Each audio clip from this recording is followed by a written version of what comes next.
कैसे हो आप सब। एक बार फिर से आपका स्वागत है मेरा दूरदर्शन मेरा विद्यालय में। आशा करता हूं आपको जो ये घर पर विद्यालय का अनुभव मिल रहा है आप उसे बहुत एंजॉय कर रहे होंगे और एंजॉयमेंट के साथ आपकी पढ़ाई भी हो रही होगी। आप सभी ने अपना कॉपी और कलम तो ले ही लिया होगा। तो इस कक्षा में भी अगर आपके मन में आज के विषय से संबंधित कोई जिज्ञासा या कोई प्रश्न आए तो नोट करते जाना है। आज के एपिसोड में हम कक्षा 9 के साथ शुरुआत करेंगे, जिसमें हम गणित के बहुपद पाठ को पढ़ेंगे। उसके बाद हम सामाजिक विज्ञान का पाठ बिहार के एक गांव की कहानी को आगे बढ़ाएंगे।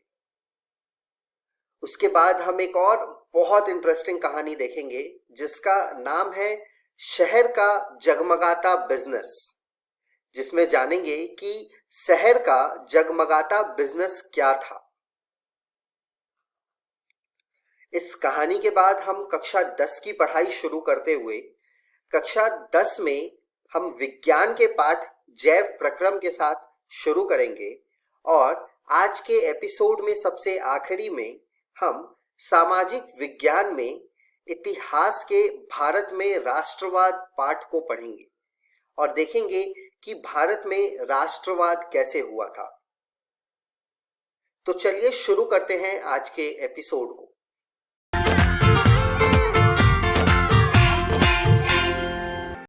नमस्कार दोस्तों, आज हम पाठ बहुपद का भाग 3 पढ़ेंगे। हमने हमारी पिछली वीडियो में पढ़ा था बहुपद के शून्य। आज के इस वीडियो में हम पढ़ेंगे शेषफल प्रमेय। तो चलिए आगे बढ़ते हैं और शुरू करते हैं हम हमारा आज का भाग। शेषफल प्रमेय को शुरू करने से पहले एक बार हम संख्याओं के विभाजन का स्मरण करेंगे। मान लीजिए हमने दो संख्या ली 12 और 5। जब हम 12 को 5 से भाग देंगे तो हमें मिलेगा 2 भागफल में और 2 शेषफल, जिसे व्यक्त करने के लिए हम प्रयोग करते हैं भाज्य बराबर भाजक गुणे भागफल जमा शेषफल, जहाँ भाज्य होगा इस भाग में हमारा 12, भाजक होगा हमारा 5, भागफल होगा हमारा 2 और शेषफल होगा हमारा 2। जब हम 12 को 6 से भाग देंगे तो हमें मिलेगा 2 भागफल में और 0 शेषफल। जब दो संख्याओं को भाग देने से हमें शेषफल में 0 मिलता है तो हम कह सकते हैं कि 6 12 का एक गुणनखंड है या फिर 12 6 का एक गुणज है। संख्याओं का विभाजन देखने के बाद आप सोच रहे होंगे कि क्या हम बहुपद का विभाजन भी कर सकते हैं।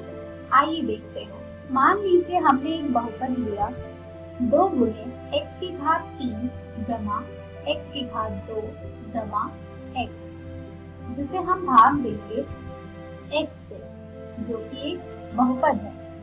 जब हम 2 गुणे x की घात 3 जमा x की घात 2 जमा x को भाग देंगे x से तो हमें मिलेगा 2 गुणे x की घात 3 जमा x की घात 2 जमा x बटे x, जिसे सरलीकरण करने पर हमें मिलेगा 2 गुणे x की घात 3 बटे x जमा x की घात 2 बटे x जमा x बटे x, जिसे हल करने पर हमें मिल जाएगा 2 गुणे x की घात 2 जमा x जमा 1, जिससे हम कह सकते हैं कि x और 2 गुणे x की घात 2 जमा x जमा 1 2 गुणे x की घात 3 जमा x की घात 2 जमा x की गुणनखंड है।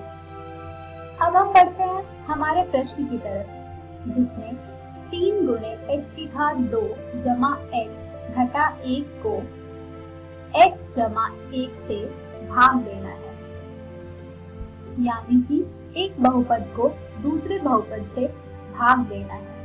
इस प्रश्न में हम बहुपद को भाग देने के चरण भी जानेंगे जिनका प्रयोग करके हम एक बहुपद को दूसरे बहुपद से भाग देंगे। इस प्रश्न में हमारा भाजक है x जमा 1 और भाज्य है हमारा 3x की घात 2 जमा x घटा 1।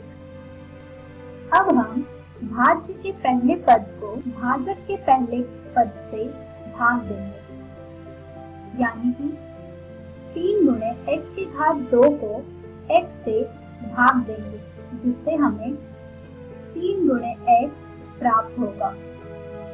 यह हमारे भागफल का पहला पद होगा। अब हम भाजक को भागफल के पहले पद से गुणा करेंगे, जिससे हमें मिल जाएगा 3 गुणे x की घात 2 जमा 3x। अब हम इस गुणनफल को भाज्य से घटा देंगे। जब हम घटाएंगे तो हमारे चिन्ह बदल जाएंगे, जिससे हमें प्राप्त होगा घटा 2x और घटा 1 वैसे ही हमारे शेषफल में आ जाएगा।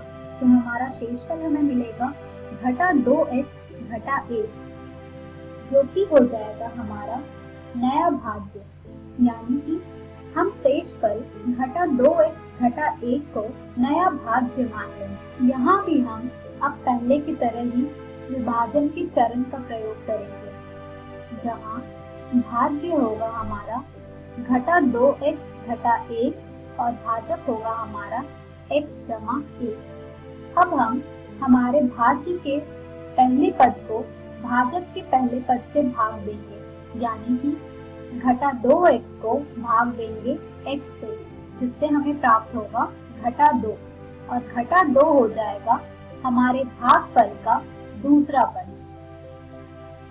अब हम भाजक को भागफल के दूसरे पद से गुणा करेंगे, जिससे हमें गुणनफल में मिल जाएगा घटा 2x घटा 2। अब हम इस गुणनफल को भाज्य से घटाएंगे। जब हम गुणनफल को भाज्य से घटाएंगे तो हमें प्राप्त होगा 1, जो कि हमारा शेषफल होगा। अर्थात जब हम 3 गुणे x की घात 2 जमा x घटा 1 को भाग देंगे x जमा 1 से, तो हमें मिलेगा 1 शेषफल में और 3x घटा 2 भागफल में। तो इस प्रकार हम बहुपद का विभाजन करते हैं। अब हम बढ़ते हैं शेषफल प्रमेय की तरफ, जो कि कुछ इस प्रकार परिभाषित है। मान लीजिए px 1 से अधिक या 1 के बराबर घात वाला एक बहुपद है और मान लीजिए 1 कोई वास्तविक संख्या है।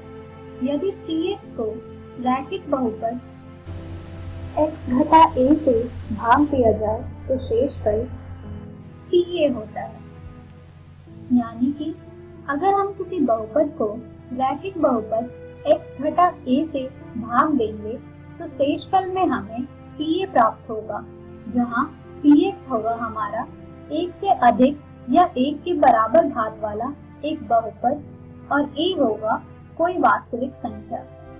चलिए अब हम इस परिणाम को एक उदाहरण पर लागू करके देखते हैं। इस प्रश्न में हमें x की घात 4 जमा x की घात 3 घटा 2 गुणे x की घात 2 जमा x जमा 1 को x घटा 1 से भाग देने पर प्राप्त शेषफल ज्ञात करना है।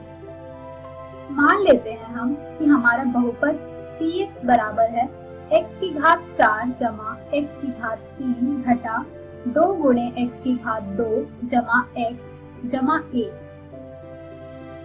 और हमारे रैखिक बहुपद x घटा 1 का शून्य होगा 1।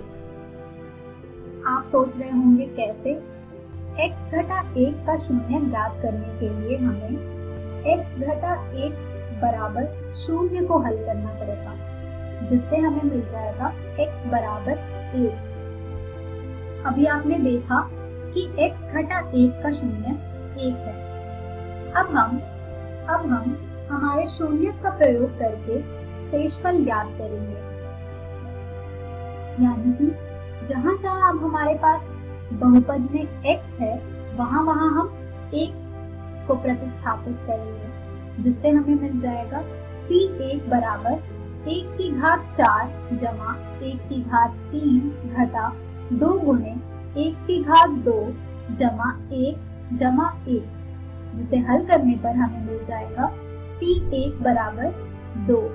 और हम शेषफल प्रमेय के अनुसार कह सकते हैं कि x की घात 4 जमा x की घात 3 घटा 2 गुणे x की घात 2 जमा x जमा 1 को x घटा 1 से भाग देने पर शेषफल 2 प्राप्त होता है।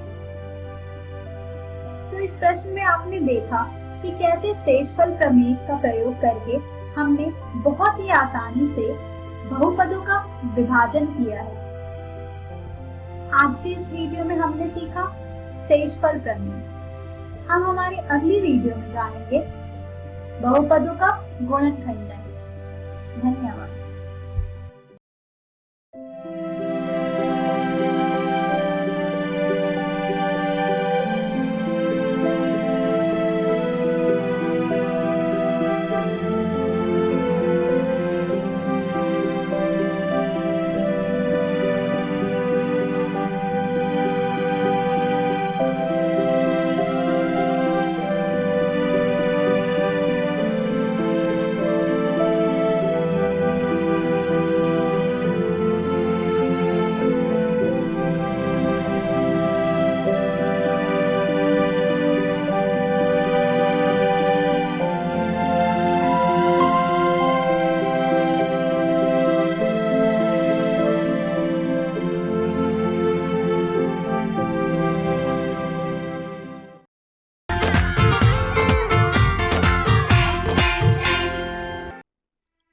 नमस्कार दोस्तों, आज आपके सामने एक नया अध्याय लेकर आए हैं।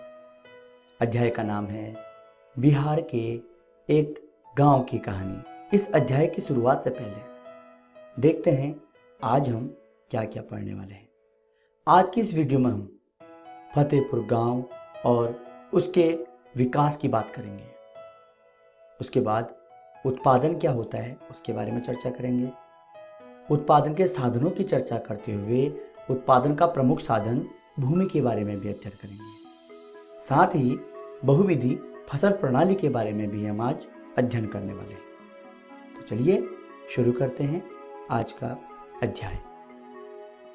गांव फतेहपुर में खेती ही प्रमुख क्रिया है, जबकि अन्य क्रियाएं जैसे पशुपालन, मुर्गी पालन, डेयरी तथा दुकानदारी और परिवहन भी सीमित स्तर पर की जाती हैं। ये सारी क्रियाएं उत्पादन क्रियाएं हैं और इन उत्पादन क्रियाओं के लिए विभिन्न प्रकार के संसाधनों की आवश्यकता होती है, जिनमें प्रमुख रूप से प्राकृतिक संसाधन, मानव निर्मित वस्तुएं, मानव प्रयास तथा मुद्रा, जिसे हम पूंजी कहते हैं, इन सब की आवश्यकता होती है। चलिए दोस्तों, जानते हैं फतेहपुर किस प्रकार विकास की ओर बढ़ता है। फतेहपुर गांव अपने आसपास के गांवों और कस्बों से भली भांति जुड़ा हुआ है। इस गांव के पूरब में पुनपुन नदी बहती है, तो पश्चिम में पटना गया का मुख्य सड़क मार्ग है, जो पटना से 9 किलोमीटर की दूरी पर है। इस गांव में विभिन्न जातियों के लगभग 1500 परिवार रहते हैं। गांव में अधिकांश लोग भूस्वामी हैं, जिन्हें हम जमींदार कहते हैं, जिनमें से कुछ बहुत बड़े परिवार के हैं। उनके मकान ईंट और सीमेंट के बने हुए हैं। गरीब लोगों की संख्या भी गांव की कुल संख्या का 1/4 भाग है, जो गांव के एक कोने में काफ़ी छोटे से घरों में रहते हैं, जिनके घर मिट्टी और घास फूस के बने रहते हैं।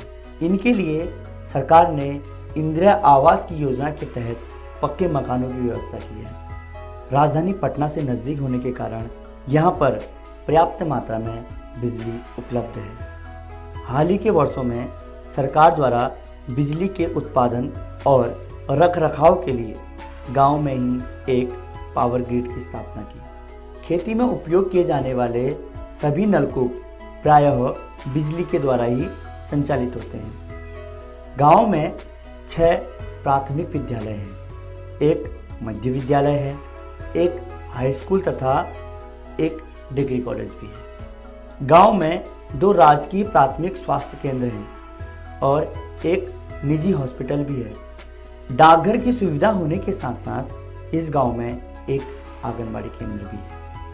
बच्चों, ये सारी चीज़ें हमारी किसी न किसी आवश्यकता की पूर्ति करती हैं। हम जानते हैं कि उत्पादन के द्वारा ही समाज में वस्तुओं और सेवाओं का सृजन होता है और इन वस्तुओं और सेवाओं के द्वारा ही हम अपनी किसी न किसी आवश्यकता की संतुष्टि करते हैं।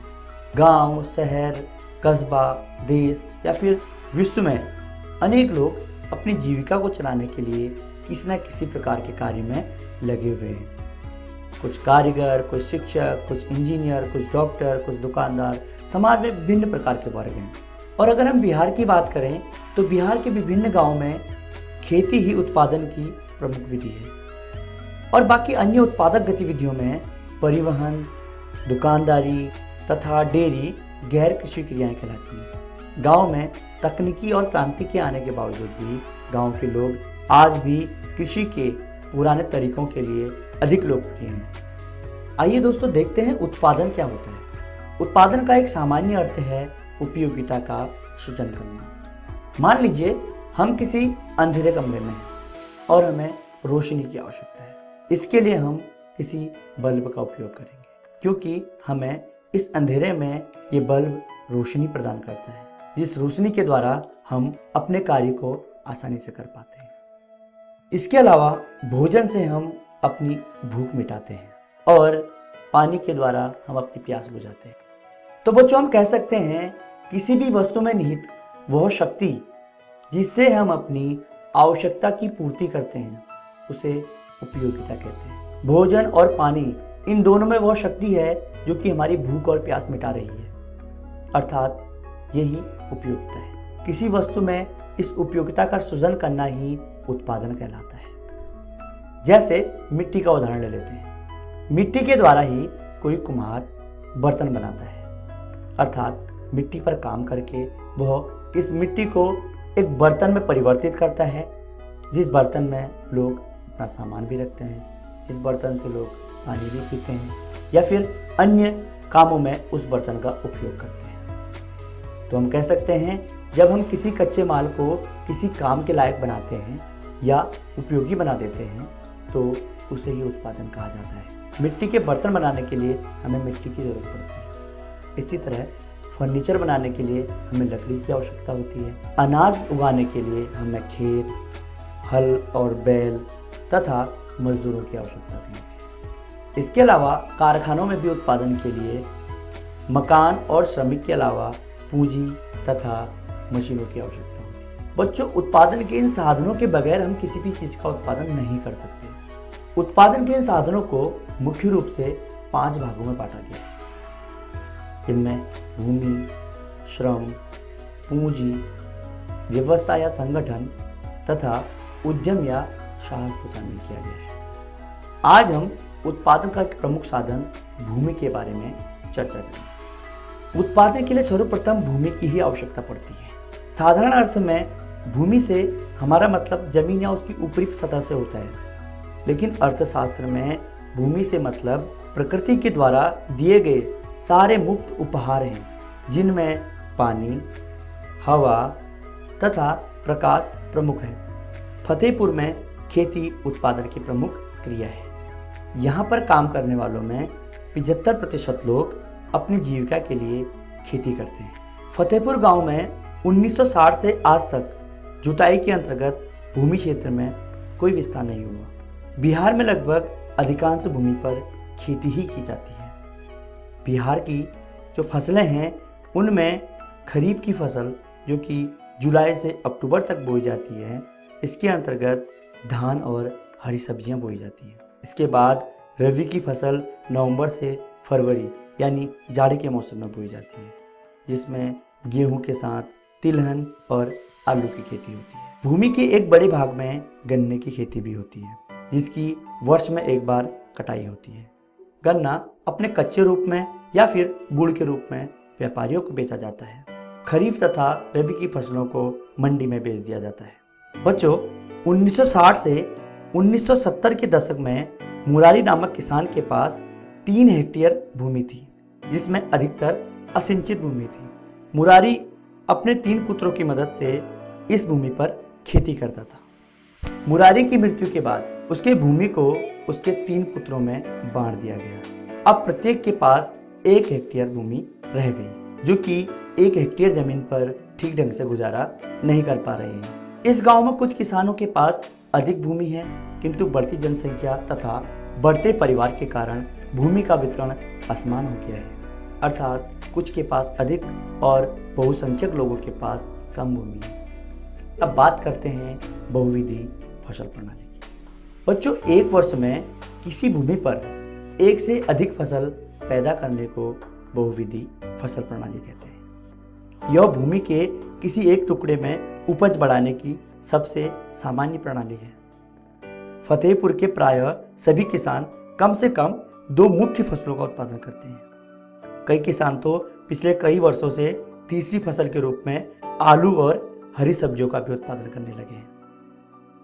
आइए देखते हैं इस वीडियो में हमने क्या क्या सीखा। आज की वीडियो में हमने फतेहपुर गांव के विकास की बात की, उसके बाद उत्पादन तथा उत्पादन के साधनों की चर्चा करते हुए भूमि और बहुविधि फसल प्रणाली की चर्चा की। अगली वीडियो में हम इसी अध्याय का अगला भाग देखेंगे, जिसके अंतर्गत उत्पादन के अन्य साधनों की चर्चा करते हुए श्रम, पूंजी, संगठन और साहस के बारे में जानेंगे। इसके अलावा उपभोग की वस्तुएं और उत्पादक वस्तुओं के बारे में भी हम अध्ययन करेंगे। आशा करते हैं आपको यह वीडियो बहुत पसंद आई होगी। धन्यवाद। बिहार के एक गांव की कहानी। पहला प्रश्न है, फतेहपुर गांव में कौन सी नदी बहती है? गंगा, पुनपुन, यमुना या फिर घाघरा? गांव में कुल कितने परिवार हैं? लगभग 1100, लगभग 1200, लगभग 1400, लगभग 1500। कौन सा कथन सही है? गांव में 6 प्राथमिक विद्यालय हैं, 1 हाई स्कूल है, 1 डिग्री कॉलेज है। उपरोक्त सभी सही है। उपयोगिता का सृजन करना क्या कहलाता है? उपभोग, वितरण, उत्पादन, विनिमय। उत्पादन के कुल कितने साधन हैं? 1, 3, 5, 8। इनके सही उत्तर हैं। आइए जाने कोरोना वायरस यानी कोविड-19 से बचाव के लिए मास्क का उपयोग कब और कैसे करें। मास्क कब पहनें? जब खांसी, जुकाम, बुखार या सांस लेने में तकलीफ महसूस हो, किसी बीमार व्यक्ति की देखभाल कर रहे हो, अस्पताल या स्वास्थ्य केंद्रों में सेवा दे रहे हो। मास्क कैसे पहनें? मास्क पहनने से पहले हाथ को 20 सेकंड तक साबुन और पानी से अच्छे से धोएं। मास्क पहनने के लिए इसके ऊपरी हिस्से में लगी हुई पतली सफेद मेटल की पट्टी को नाक के ऊपर सटाएं।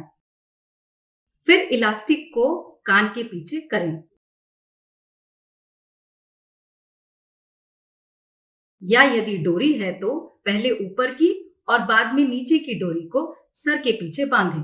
अब मास्क का निचला सिरा पकड़ के उसे ठोड़ी के नीचे खींचें। ध्यान दें कि आपका मुंह, नाक और ठोड़ी अच्छे से ढके हुए हैं। इस्तेमाल के दौरान मास्क के ऊपरी हिस्से पर हाथ न लगाएं। मास्क को सही तरीके से पहनना आवश्यक है। याद रखें, एक मास्क 8 घंटे तक ही इस्तेमाल कर सकते हैं। अगर मास्क गीला हो जाता है तो उसे तुरंत बदल दें। मास्क उतारने के बाद उसे ढके हुए कचरे के डिब्बे में डालें। हाथ को 20 सेकंड तक साबुन और पानी से अच्छे से धोएं। इस्तेमाल किए हुए मास्क को जलाकर नष्ट करें या जमीन में 6 फीट का गड्ढा करके अच्छे से दबाएं। कोरोना से डरे नहीं, एहतियात बरतें। वैसे तो स्वच्छता और व्यक्तिगत साफ सफाई हर समय जरूरी है, लेकिन अभी कोरोना महामारी फैलने के दौर में यह एकदम आवश्यक हो गई है। बस यह जानने की जरूरत है कि साफ सफाई करने के दौरान आप किन बातों के प्रति विशेष तौर पर सजग रहे। आइए इसे बिंदुवार समझ लें। हाथ को अच्छी तरह से साबुन पानी या हैंड वॉश से कम 20 सेकंड तक धोएं या अल्कोहल सैनिटाइजर से साफ करें। होटल या किसी कार्यालय में जाएं तो वहां उपलब्ध हैंड वॉशिंग प्रोटोकॉल के अनुसार अपने हाथों को साफ करें। कोरोना संक्रमित या कोरोना संदिग्ध व्यक्ति या खांस छींक रहे व्यक्ति से कम 1 मीटर की दूरी बनाए रखें।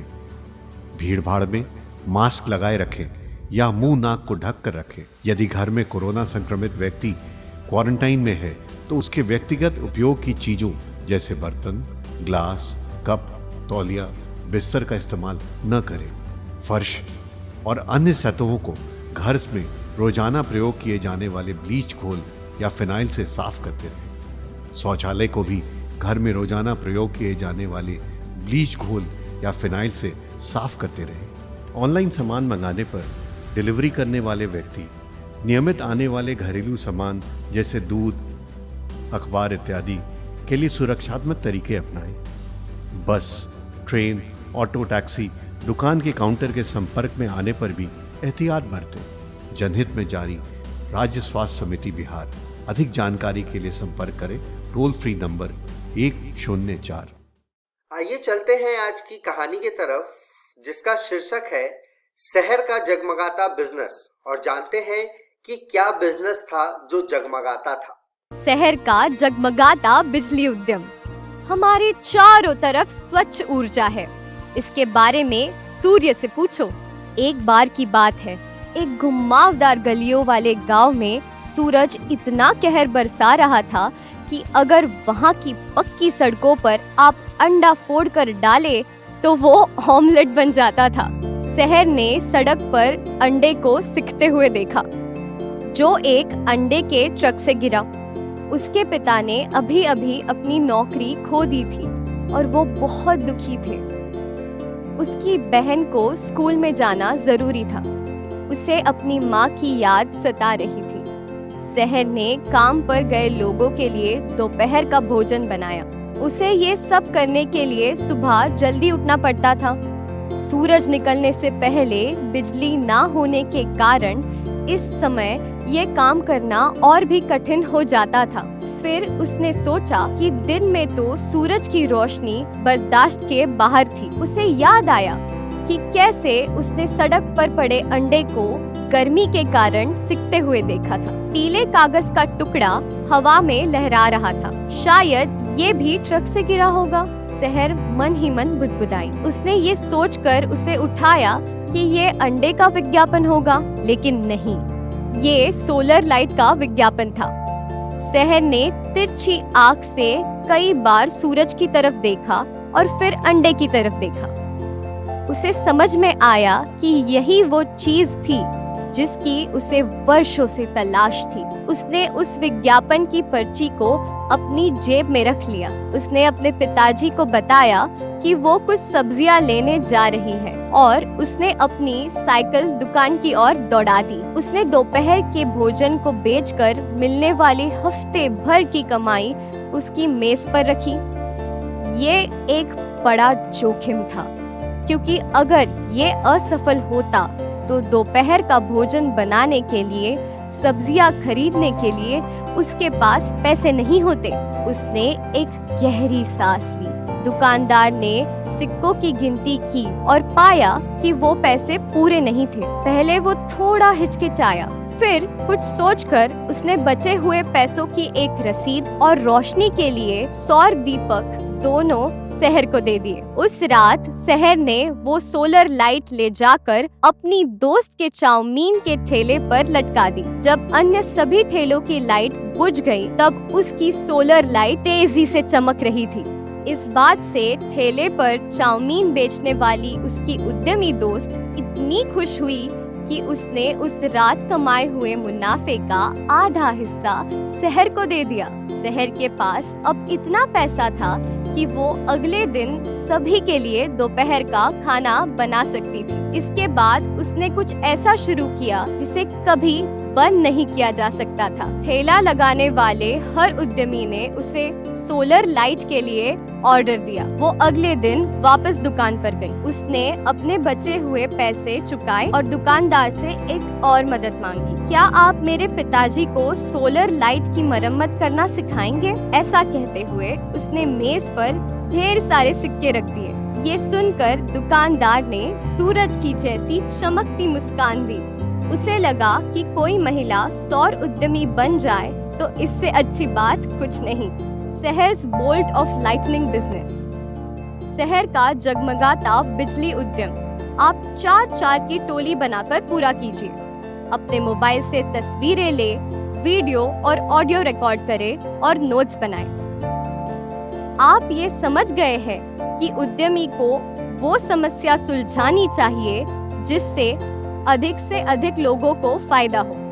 पहला भाग, सबसे पहले आप आपके घर और स्कूल के आसपास का नक्शा बनाएंगे। आप मैप में वे समस्याएं भी दिखा सकते हैं जो सुलझाना चाहते हैं। उसी मैप में लिखे आप कहाँ रहते हैं, कहाँ जाना चाहते हैं, कहाँ नहीं जा सकते, समस्याएं आदि। दूसरा भाग, अपनी अभ्यास पुस्तिका में अच्छे से पढ़ें कि मैप कैसे बनाना है और उसके अनुसार मैप बनाएं।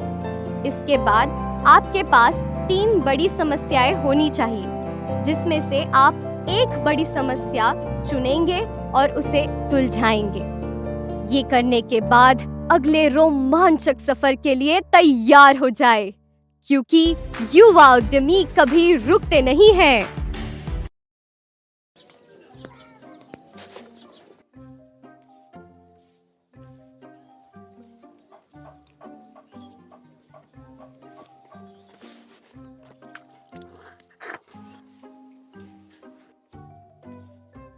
पिंटू, आज स्कूल में क्या सीखा? हाँ? आज स्कूल में क्या सीखा? कोई नहीं, तू अपनी कॉपी ला, हम खुद ही देख लेंगे। देख लेंगे, समझ लेंगे। का देख लेंगे और का समझ लेंगे? जाइए भैंसिया का चारा देकर आइए। अरे ऐसा नहीं है, हम लोगों को अपने पिंटू के पढ़ाई लिखाई का ध्यान रखना चाहिए। अच्छा, हाँ। तो पिंटू को स्कूल कौन भेजता है? और अब तो पिंटू का कॉपी किताब भी हम लोग सही समय पे खरीद देते हैं। का पिंटू? हाँ। ओहो, सिर्फ स्कूल भेजना, कॉपी किताब खरीदना, ध्यान देना नहीं होता।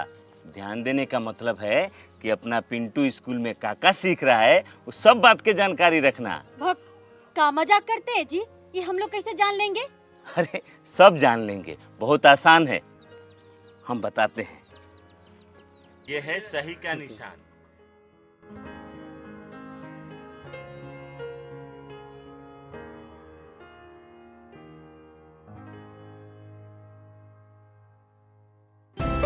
आइए हम मिलकर अपने बच्चों के भविष्य को एक नई उड़ान दें। आज हम पूछेंगे तो कल ये सीखेंगे।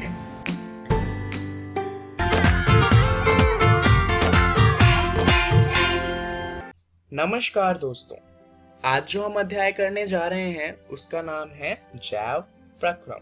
आज हम इसका तीसरा भाग करेंगे। दरअसल इससे पहले वाले भाग में हमने जाना था कि पोषण क्या होता है और कितने तरह का होता है।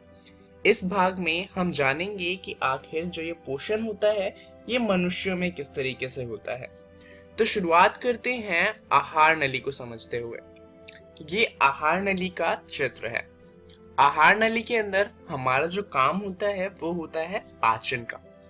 पाचन के बाद यहाँ पर जो हमारे शुद्रांत है वहां पर बचे हुए भोजन का होता है अवशोषण, और अवशोषण होने के बाद जो खाना होता है वो चला जाता है हमारे रक्त में, जहां पर उससे हमें ऊर्जा मिलती है। परंतु शुद्रांत में सभी भोजन का अवशोषण नहीं होता, क्योंकि कुछ भोजन ऐसा होता है जो हमारा शरीर अवशोषित नहीं कर सकता। इसे हम कहते हैं कचरा, क्योंकि इसे हमारे शरीर से बाहर निकालना है। और इसका काम करता है हमारा बृहद्रांत। यहाँ पर उत्सर्जन होता है, जहां से जो भोजन होता है जिसकी कोई जरूरत नहीं है उसे शरीर से बाहर निकाला जाता है। तो ये है हमारे आहार नली में होने वाले प्रक्रम। चलिए इन्हें थोड़ा डिटेल में समझते हैं। शुरुआत करते हैं सबसे पहले से, जो है हमारा मुंह। भोजन को हमारे दांतों से चबाकर और लार द्वारा भोजन को गीला करके शारीरिक रूप से सरल पदार्थों में तोड़ा जाता है। जैसा कि हम जानते हैं, हमारे मुंह में दांत होते हैं जो हमारे भोजन को तोड़ते हैं, और हमारे मुंह में जो लार होती है जो कि हमारे लार ग्रंथि से निकलती है, वो भोजन को कोमल बनाती है, जिससे कि भोजन आसानी से हमारे शरीर में प्रवेश कर सके। अब अगर हम बात करें लार ग्रंथि की, तो लार ग्रंथियों द्वारा लार निकलता है। अब ये जो लार होता है, इस लार के अंदर लार एमाइलेज नामक एक एंजाइम होता है। ये स्टार्च को तोड़ता है, जिससे हमें साधारण शर्करा मिलती है। यहाँ पर हमारे मुंह का काम खत्म हो जाता है। इसके बाद हमारा जो भोजन होता है वो ग्रास नली से होते हुए हमारे आमाशय तक पहुँचता है। ग्रास नली हमारे मुंह से पेट को जोड़ती है, जिससे जो हमारा भोजन है वो मुंह से होते हुए पेट तक पहुंच जाता है। अब यहाँ पर एक सवाल है कि अगर हम उल्टा खड़े हो जाएं तो भोजन मुंह में वापस नहीं आता, ऐसा क्यों? अगर सोचा जाए कि हम उल्टा खड़े हों तो क्या होगा कि हमारा पेट ऊपर चला जाएगा और हमारा मुंह नीचे आ जाएगा। तो गुरुत्वाकर्षण के कारण क्या होना चाहिए कि पेट से भोजन वापस मुंह में आ जाना चाहिए, परंतु ऐसा नहीं होता। इसका कारण है कि जो हमारा ग्रास नली होता है वो मांसपेशियों से बना होता है और उसका भोजन के ऊपर बहुत अच्छा नियंत्रण होता है।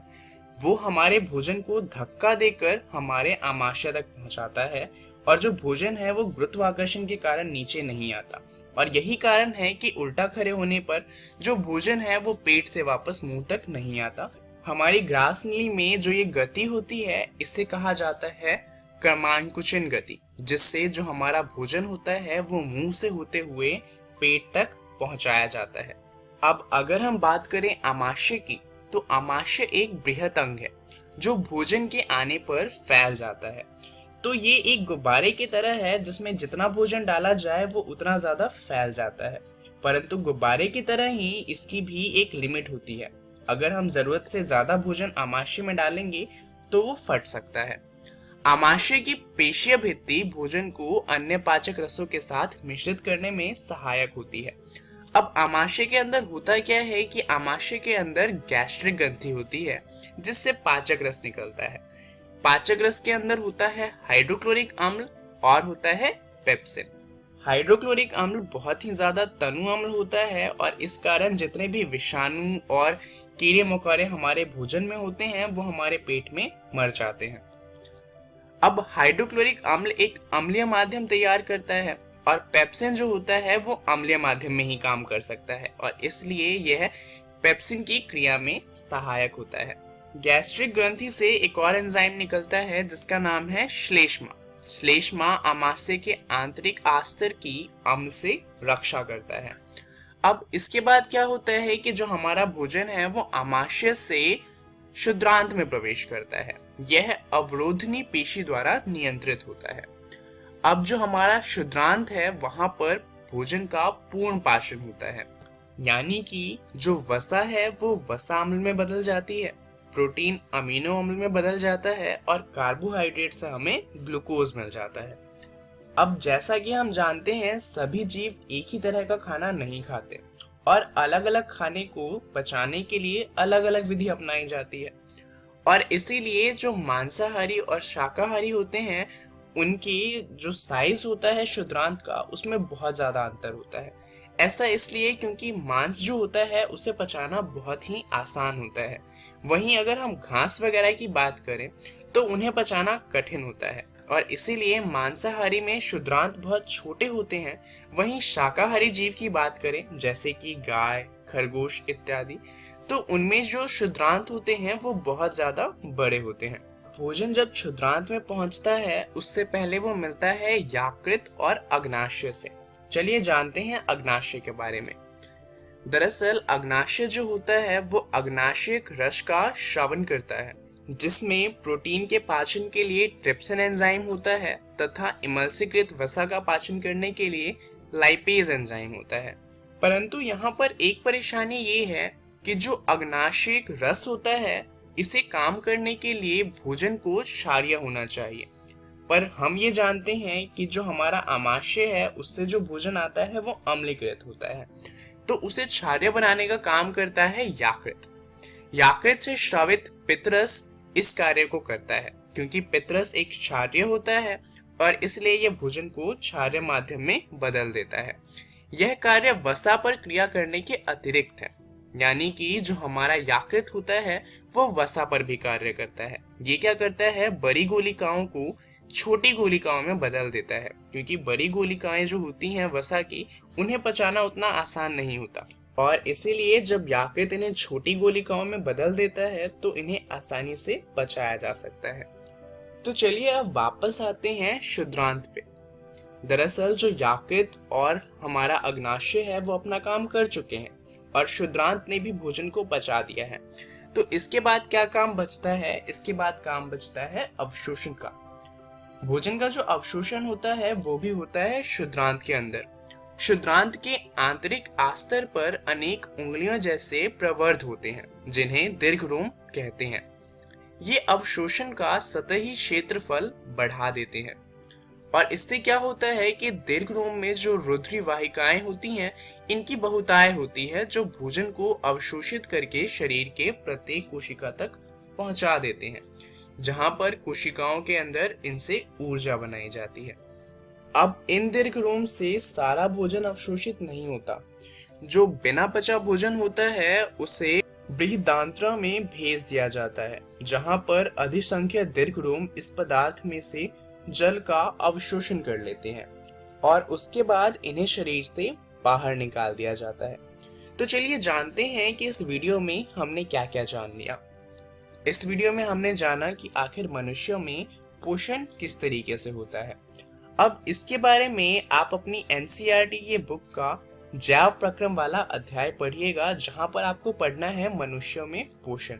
इसके अंदर आपने इस वीडियो में जो भी चीजें पढ़ी हैं वो डिटेल में लिखी हुई हैं और आपको ये चीजें और अच्छे से समझ में आ जाएंगी, इसलिए आप उन्हें जरूर पढ़िएगा। तो इसके बाद हम अगली वीडियो में जानेंगे श्वसन के बारे में। तो आपको 2 काम करने हैं। पहला तो आपको इस वीडियो में जो भी पढ़ा है उसे पढ़ना है और अगली कक्षा में आपको श्वसन पढ़ के आना है, जिससे जो वीडियो हो वो आपको और अच्छे से समझ आए। इस वीडियो के लिए इतना ही। धन्यवाद।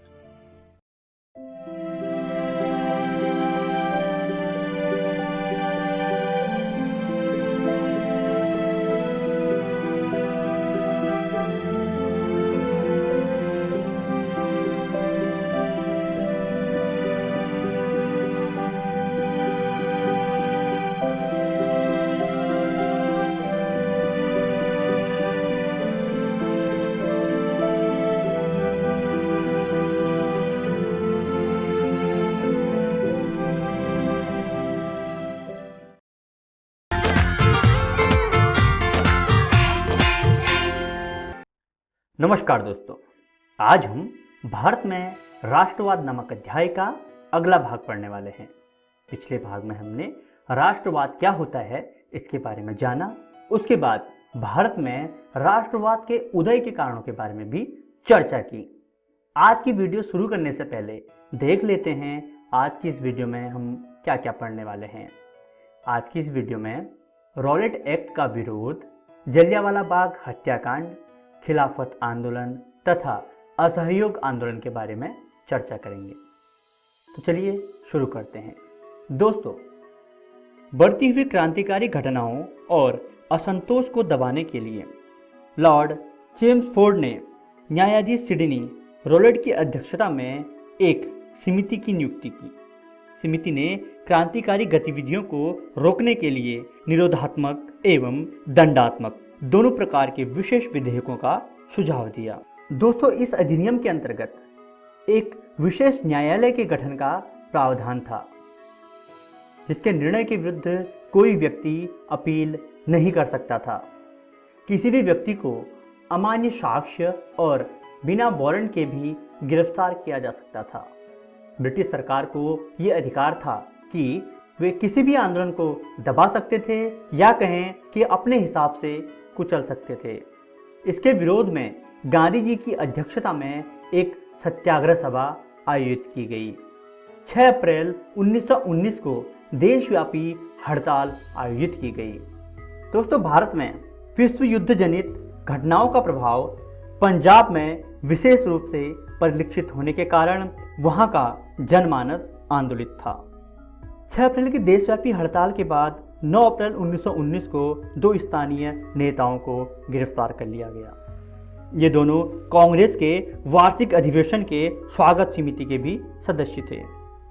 इनकी गिरफ्तारी के विरोध में 13 अप्रैल 1919 को जलियांवाला बाग में एक सार्वजनिक सभा बुलाई गई थी, जहां जिला मजिस्ट्रेट जनरल ओडायर ने बिना चेतावनी के शांतिपूर्ण चल रही सभा पर गोलियां चलाकर लगभग 1000 लोगों की हत्या कर दी। बहुत से लोग घायल भी हो गए। जलियांवाला बाग नरसंहार के बाद पंजाब में मार्शल लॉ लगाकर आतंक का माहौल कायम कर दिया। इस नरसंहार के विरोध में डॉक्टर रविंद्रनाथ टैगोर ने नाइट की उपाधि त्याग दी। कांग्रेस के पूर्व अध्यक्ष शंकरन नायर ने वायसराय की कार्यकारिणी से त्यागपत्र दे दिया। दोस्तों, गांधी जी ने भी कैसर-ए-हिंद की उपाधि त्याग दी। जलियांवाला बाग हत्याकांड ने राष्ट्रीय आंदोलन में एक नई जान फूंक दी थी। आइए अब बात करते हैं खिलाफत आंदोलन की। दोस्तों, प्रथम विश्व युद्ध में ब्रिटेन के खिलाफ तुर्की के पराजय के फलस्वरूप ऑटोमन साम्राज्य को विघटित कर दिया गया। तुर्की के सुल्तान को भी अपने शेष प्रदेशों में भी अपनी सत्ता के प्रयोग से वंचित कर दिया गया था। इसे मित्र राष्ट्रों द्वारा नियुक्त एक उच्चायोग के अधीन कर दिया गया। अब क्योंकि ऑटोमन साम्राज्य का शासक तुर्की का सुल्तान इस्लामिक संसार का खलीफा हुआ करता था, अतः भारत के मुसलमानों को तुर्की के साथ किया जाने वाला यह दुर्व्यवहार पसंद नहीं आया। भारतीय मुसलमान प्रथम विश्व युद्ध के दौरान किए जाने वाले वादा खिलाफी को विश्वासघात के रूप में देखने लगे थे। अतः 1920 के प्रारंभ में भारतीय मुसलमानों ने तुर्की में ब्रिटिश नीति बदलने के लिए जोरदार आंदोलन प्रारंभ किया, जिसे खिलाफत आंदोलन कहा गया। खिलाफत आंदोलनकारियों ने 3 सूत्री मांग पत्र तैयार किया, जिसमें पहली मांग थी तुर्की के सुल्तान यानी जो खलीफा होता है उसको पर्याप्त लौकिक अधिकार प्रदान किए जाएं। अरब प्रदेश को मुस्लिम शासक के अधीन किया जाए। खलीफा को मुसलमानों के पवित्र स्थलों का संरक्षक बनाया जाए। दोस्तों, 17 अक्टूबर 1919 ईस्वी को पूरे भारत में खिलाफत दिवस मनाया गया। दोस्तों, इसी बीच भारतीय राष्ट्रीय कांग्रेस के कलकत्ता अधिवेशन सितंबर 1920 में गांधी जी की प्रेरणा से अन्यायपूर्ण कार्यों के विरोध में 2 प्रस्ताव पारित कर असहयोग आंदोलन चलाने का निर्णय लिया गया। असहयोग आंदोलन के 3 प्रमुख कारण थे। पहला था खिलाफत का मुद्दा, दूसरा था पंजाब में सरकार की बर्बर कार्रवाइयों के विरुद्ध न्याय प्राप्त करना, और तीसरा था स्वराज की प्राप्ति करना। इस आंदोलन में 2 तरह के कार्यक्रमों को अपनाया गया। पहला था लोगों को उपाधियों एवं अवैतनिक पदों को त्याग करने का आह्वान किया गया। इसके अलावा सरकारी तथा गैर सरकारी समारोहों का बहिष्कार और सरकारी स्कूलों एवं कॉलेजों का बहिष्कार के साथ साथ चुनावों तथा विदेशी वस्तुओं का भी बहिष्कार। दोस्तों, गांधी जी के नेतृत्व में जनवरी 1921 में असहयोग आंदोलन की शुरुआत हुई। सरकार ने इसे गैर कानूनी करार देते हुए लगभग 30,000 आंदोलनकारियों को गिरफ्तार किया। 5 फरवरी 1922 उत्तर प्रदेश के गोरखपुर जिले के चौरा चौरी नामक जगह पर पुलिस द्वारा फायरिंग के विरोध में भीड़ ने थाने पर हमला करके 22 पुलिस वालों की जान ले ली। फलतः गांधी जी ने 12 फरवरी 1922 को यह आंदोलन वापस ले लिया। दोस्तों, असहयोग आंदोलन के अचानक स्थगित हो जाने और गांधी जी की गिरफ्तारी के कारण खिलाफत के मुद्दे का भी अंत हो गया। हिंदू मुसलमान एकता भंग हो गई तथा संपूर्ण भारत में सांप्रदायिकता का बोलबाला हो गया। लेकिन इन असफलताओं के बावजूद इस आंदोलन ने महान उपलब्धि हासिल की। कांग्रेस एवं गांधी में संपूर्ण भारतीय जनता का विश्वास जागृत हुआ। समूचा देश पहली बार एक साथ आंदोलित हो उठा। पूरे देश को एक सूत्र में पिरोने वाली भाषा के रूप में हिंदी को मान्यता मिली तथा चरखा एवं करघा को भी बढ़ावा मिला। चलिए दोस्तों, देखते हैं आज की इस वीडियो में हमने क्या क्या सीखा। आज हमने रॉलेट एक्ट का विरोध, जलियांवाला बाग हत्याकांड, खिलाफत आंदोलन तथा असहयोग आंदोलन के बारे में चर्चा की। अगली वीडियो में हम इसी अध्याय का अगला भाग पढ़ेंगे, जिसके अंतर्गत सविनय अवज्ञा आंदोलन, साइमन कमीशन, नेहरू रिपोर्ट, पूर्ण स्वराज्य की मांग तथा दांडी यात्रा के बारे में चर्चा करेंगे। आशा करते हैं आपको यह वीडियो बहुत पसंद आई होगी। धन्यवाद।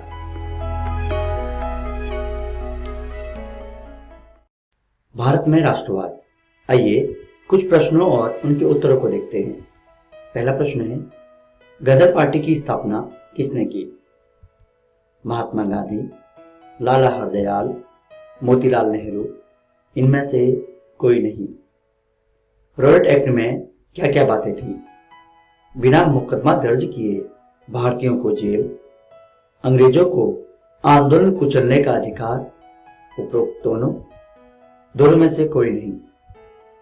जलियांवाला बाग हत्याकांड कब हुआ? 13 अप्रैल 1919, 12 मार्च 1930, 13 अप्रैल 1930, इनमें से कोई नहीं।